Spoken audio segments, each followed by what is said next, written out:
Welcome to the epic return of Monday Movie Pickup. I want to talk about right away the best movie of 2019, or at least my favorite of 2019. I don't know if it's really the best.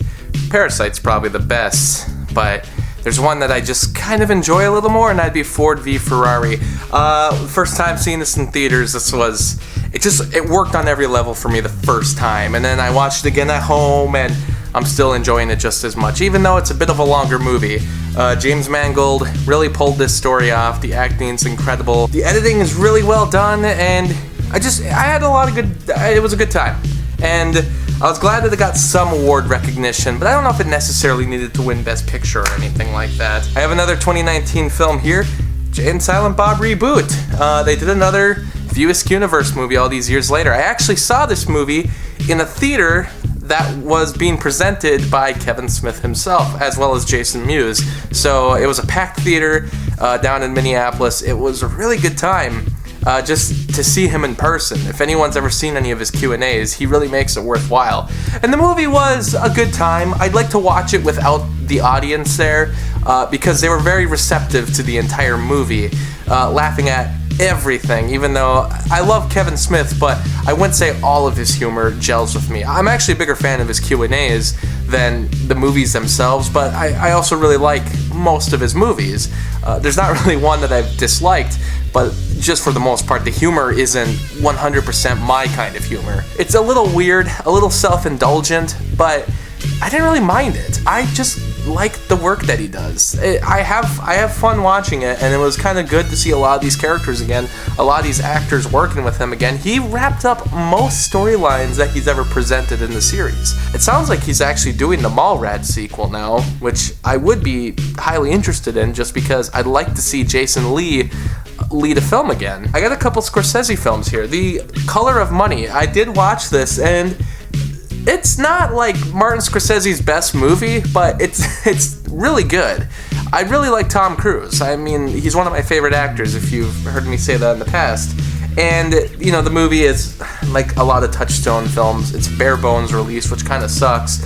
But I really like a lot of the angles of the movie. You wouldn't think they could make shooting pool as interesting as this movie makes it. Like, all the angles that they go for, the different shots that they can come up with, it's amazing how much, it was almost like a challenge on Martin Scorsese to see how many different ways we can shoot a pool table, and it's a lot more invigorating than you'd expect. This was highly entertaining movie. There's a couple things about it that are definitely of the 80s that I don't think have aged that well, especially compared to other Scorsese films, but still pretty solid.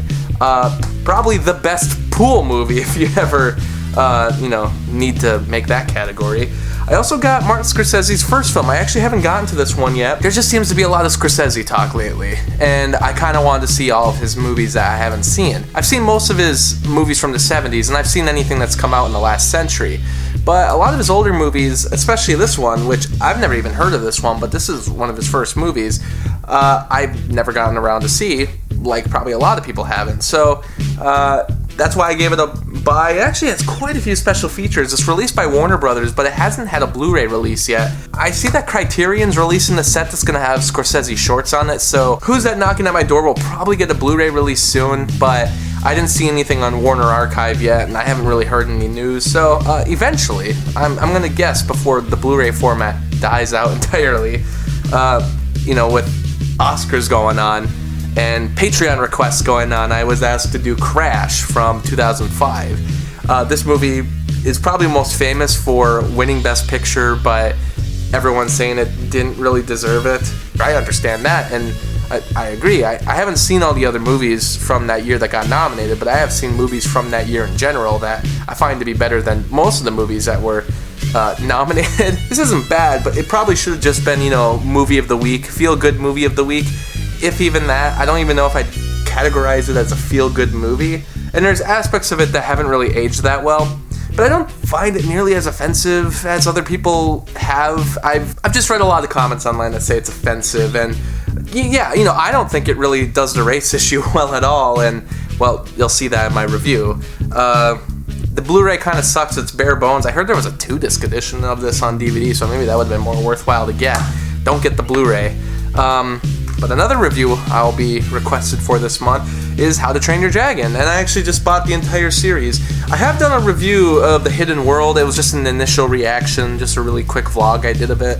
And the other two I've seen the first one a couple times, and I really like these movies. I wouldn't call myself a fanboy. I think these just came out a little too late for me to get fully invested in. I actually reviewed this movie last month, Riki-Oh, The Story of Riki.